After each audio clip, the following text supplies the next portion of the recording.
یہ ممکن نہیں۔ تو اللہ تعالیٰ نے دین کے ساتھ، دیندار بننے کے ساتھ دین کا مددگار بننے کا ہمیں حکم فرمایا۔ جیسے نماز کا حکم فرمایا، روزے کا حکم فرمایا، ایمان کا حکم فرمایا، دیندار بنو، اسی طرح دین کا مددگار بنو۔ یا ایھا الذین آمنوا کونوا انصار اللہ، اے لوگو تم اللہ کے دین کے مددگار بنو۔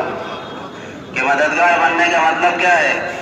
کہ جہاں دین کو ہماری ضرورت ہے، خدمت کی ضرورت ہے تو خدمت میں، دعوت کی ضرورت ہے تو دعوت میں، اور عبادت کی ضرورت ہے تو عبادت میں، اور اخلاق کی ضرورت ہے تو اخلاق میں، اور اکرام کی ضرورت ہے تو اکرام میں۔ جس موقع پر دین کو ہماری ضرورت ہے اس موقع پر ہم اپنی جان، مال اور وقت اور صلاحیت کو لے کر دین میں لگانا اپنے آپ کی سب سے بڑی خوش نصیبی سمجھنے لگے۔ یہ دین کا مددگار بننے کا مطلب ہے۔ جس زمانے میں لوگ دین کے مددگار رہتے ہیں اور دین کی مدد کرتے ہیں ہر شعبے میں، ہر موقع پر، تو دین پروان چڑھتا ہے، ایمان عام ہوتا ہے، نمازیں عام ہوتی ہیں، اکرام عام ہوتا ہے، اخلاق عام ہو جاتا ہے، اور اتنا عام ہو جاتا ہے کہ پھر ایک عورت ثنا سے میں اپنے حسن و جمال اور زیورات کے مکہ مکرمہ پہنچتی ہے تنے تنا، اور پورے عالم میں دین کی مدد کی وجہ سے دین اتنا پروان چڑھ چکا ہوتا ہے، اور دلوں کے اندر ایمان اور عالم میں امن اتنا پھیل چکا ہوتا ہے کہ وہ تنے تنا وہاں پہنچ جاتی ہے، اور اسے اس کی جان، مال، عزت، آبرو کو کوئی نقصان نہیں ہوتا، کوئی خطرہ نہیں ہوتا۔ کیوں؟ یہ ہر لائن کا دین محمد رسول اللہ صلی اللہ علیہ وسلم نے سکھایا ہے۔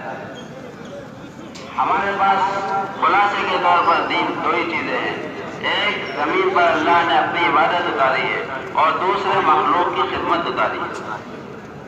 اور جس طرح عبادت پر ثواب ہے اور عبادت پر وعدے ہیں اور عبادت سے جنت ملتی ہے، کہ اسی طرح اور اتنا ہی زیادہ خدمت سے، کھانا کھلانے سے، پانی پلانے سے، نگرانی کرنے سے، اور اس سے زیادہ مجمع کے مقصد میں ہاتھ بٹانے سے، کلمہ سکھانے سے، نماز سکھانے سے، راہ خدا میں نکلنے کے لیے اس کے جذبات بنانے سے اتنا ہی زیادہ ثواب اور اتنا ہی زیادہ اجر اللہ نے رکھا۔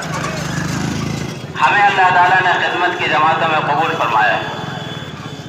کسی کو نگرانی کی جماعت میں جوڑا، کسی کو مجمع جوڑنے والی جماعت میں جوڑا، کسی کو تشکیل والی جماعت میں جوڑا، کسی کو ٹریفک کنٹرول والی جماعت میں جوڑا، کسی کو صفائی والی جماعت میں، کسی کو حوائج ضروریات میں جوڑا۔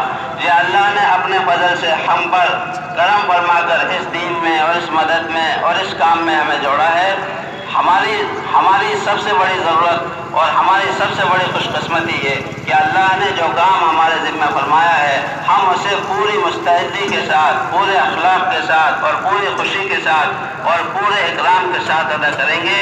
تو انشاءاللہ تعالیٰ انہی نگرانی اور انہی سی مجمع جوڑنے پر اور اسی ٹریفک کنٹرول پر اور اسی صاف صفائی پر اور اسی حوائج ضروریہ پر اللہ ہمیں وہ اجر عطا فرمائے گا، اور اللہ ہمارے ساتھ وہ وعدے پورے فرمائے گا جو اللہ نے عبادت میں اور راتوں کو جو ہے جاگنے میں اور راتوں میں آنسو بہانے میں اللہ نے جو وعدے رکھے۔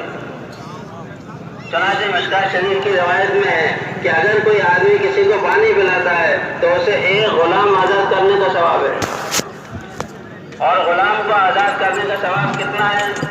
اولئک اصحاب المیمنہ، فک رقبہ۔ آگے فرمایا اولئک اصحاب المیمنہ، جو غلاموں کو آزاد کراتا ہے قیامت کے دن نامہ اعمال اس کے دائیں ہاتھ میں ملے گا، اور جسے نامہ اعمال دائیں ہاتھ میں مل گیا سمجھ لو اسے جنت کا ٹکٹ مل گیا، وہ تو جنت میں جائے گا سیدھا۔ کھانا کھلانے کا کیا اجر ہے؟ ارشاد فرمایا اطعموا الطعام، لوگوں کو کھانا کھلاؤ۔ آگے فرمایا وادخلوا الجنۃ بسلام، سیدھے جنت میں چلے جاؤ۔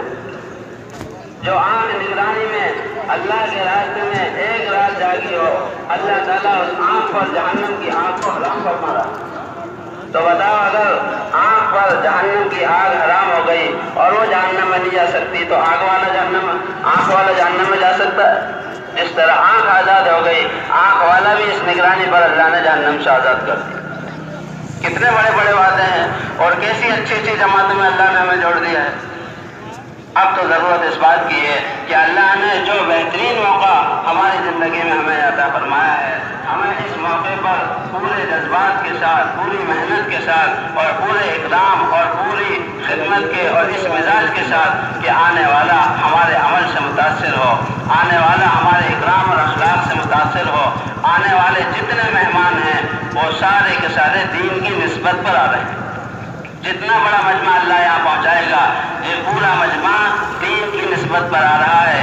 یہ سب مہمان ہیں، لیکن مہمان دنیا میں آتے ہیں، گھروں پر آتے ہیں کاروبار کے لیے، رشتہ داریوں کے لیے، شادی بیاہ کے لیے۔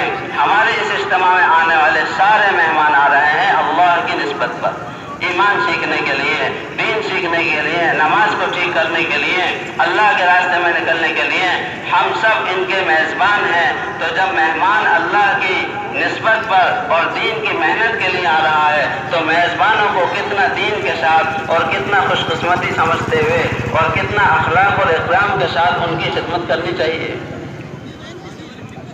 ٹریفک والوں کو بہت صبر کرنا ہوگا اور ٹریفک والوں کو بہت اکرام کرنا ہوگا۔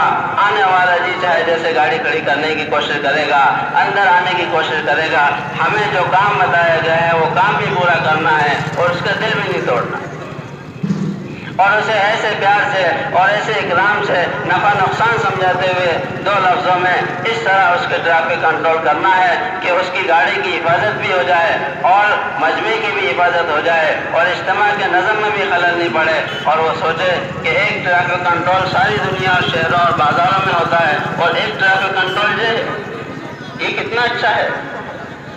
یہ بھی ٹریفک کنٹرول کر رہے ہیں، لیکن کتنے اخلاق ہیں۔ کاش کہ سارے ٹریفک کنٹرول والے ایسے ہو جائیں تو کسی کو ٹریفک کنٹرول سے شکایت ہی نہیں رہے۔